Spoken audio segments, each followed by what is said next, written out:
Recording by WSJ studio Siswariya Gonda.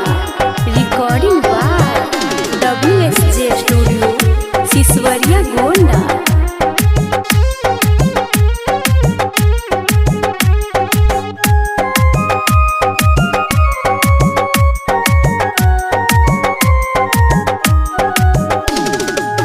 जहिया से चढ़ल बा चैत महीना, घरवा से निकली त छूटे पसीना। देहिया में लूह लाग जाई पिया, हमरा से गेहूं ना कटाई पिया, हमरा से गेहूं ना कटाई पिया। देहिया में लूह लाग जाई पिया, हमरा से गेहूं ना कटाई पिया।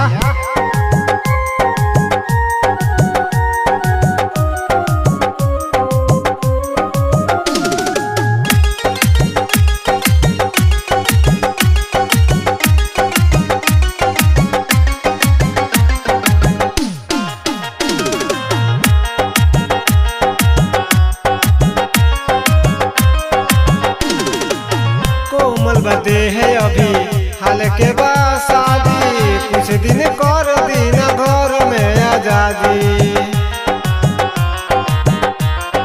हो कोमल बदे है अभी हाल के बाद शादी, कुछ दिन कर दीना घर में आजादी। आंधी जैसे बहे पछुआ बेरिया, आंधी जैसे बहे पछुआ बेरिया।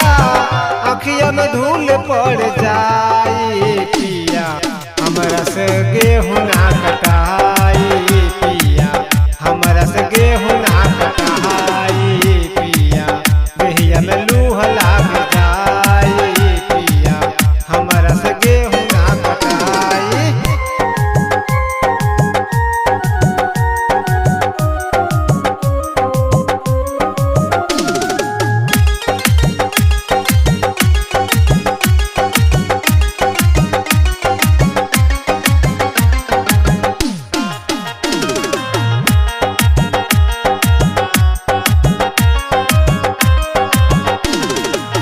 पिया जावेद हमसे होई नहीं काम जी, चैत के घामवा में जर जाई चाम जी। हो पिया जावेद हमसे होई नहीं काम जी, चैत के घामवा में जर जाई चाम जी। तेरा गैसू के लेके रउआ जाई, तेरा गैसू के लेके रउआ जाई। उनके सकांग हो जाई पिया, हमरा से गेहूं ना कटाई पिया, हमरा से गेहूं ना कटाई पिया।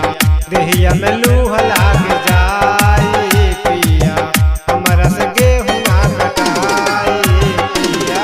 अगर आप भी चाहते हैं कि WSJ म्यूजिक के ऑडियो वीडियो सबसे पहले आप तक पहुंचे, तो चैनल को सब्सक्राइब करके बेल आइकन दबाना ना भूलें।